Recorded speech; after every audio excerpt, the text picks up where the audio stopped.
Yeah, it's me again. Bwana, siku nyingine mpya nzuri yenye furaha. Okay, tunaendelea jamani.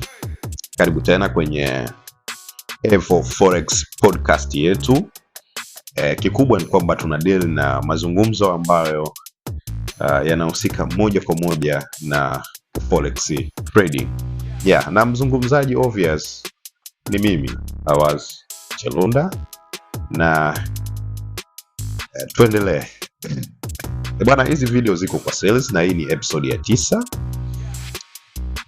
Kwa hiyo ukizifuatilia kuna namna unaweza ukajijenga na kufanya usubscribe kwenye hii channel ili uendelee kupata vitu vizuri zaidi kuhusiana forex, lakini kwa lugha ya Kiswahili.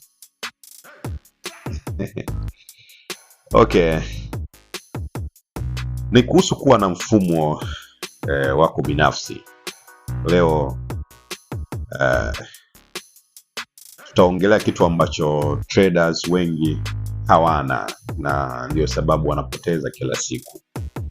Napenda kuzungumza hivi kwa sababu kuna vitu ambavyo ni vidogo vidogo lakini traders wengi wanavizalao. Kwa hiyo leo tutazungumzia trading plan. Simple trading plan.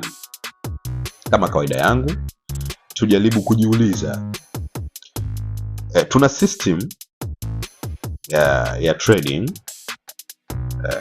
Tunaingia kwenye market kulingana na zile feeling.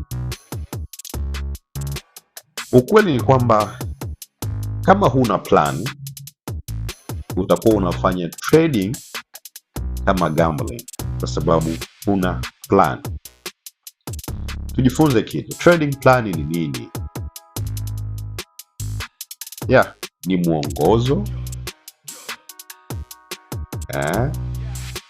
na kufanya upate maamuzi kwenye market. Au unaweza ukasema ni kama ramani, inakuonyesha utaingia wapi, utatokea wapi, na utariski kiasi gani. Jamani, bila plani siku zote lazima utachanganyikiwa. Sasa nataka nikupe zile sehemu muhimu za trading plan. Ya kwanza kabisa, market unayo trade. Chagua pair chache tu. Mfano kama mimi napenda sana Euro USD, GBP USD, wewe unaweza ukachagua Gold au ukachagua whatever, lakini kitu muhimu ni kwamba chagua pair chache tu ili ufanye trading. Usichanganye pair nyingi. Hiyo ni ya kwanza. Ya pili, time frame, muda. Time frame yako. Jua unatumia time frame gani? It's like mine. Mimi natumia sana H4, yani 4 hour time frame kwa direction, yani niangalie bias, alafu 15 for 5 minutes kwa entry. Simple. Yani higher time frame nachukulia kwenye 4 hour, low time frame ni 5 minutes au 15 minutes. Kwa lazima uwe na time frame yako. Setup zako. Hii ni ya tatu. Note chini hata kwenye daftari. Itakusaidia baadaye. Usiingie trade bila setup. Mfano, mimi binafsi setup yangu lazima nione liquidity, lazima nione break of structure, lazima nione point of interest ambayo ni order block au fair value. Kitu cha 4 ni risk management.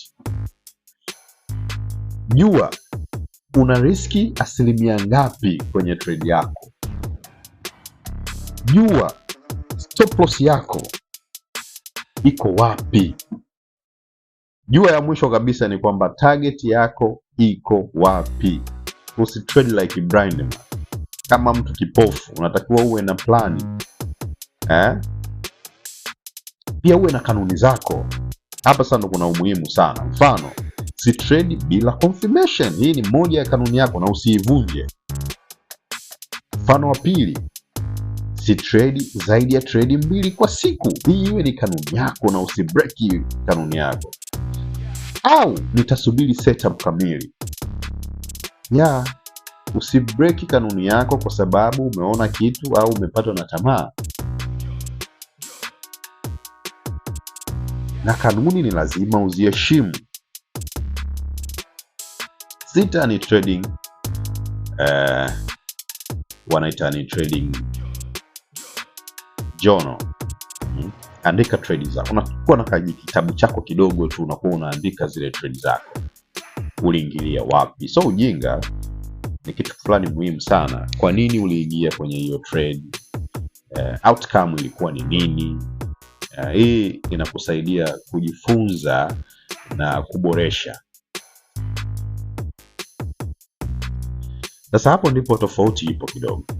Trader wa kawaida anaingia market bila plan. Yani yeye amefungua chart, it's like ameplace order, it's okay, lolote na liwe.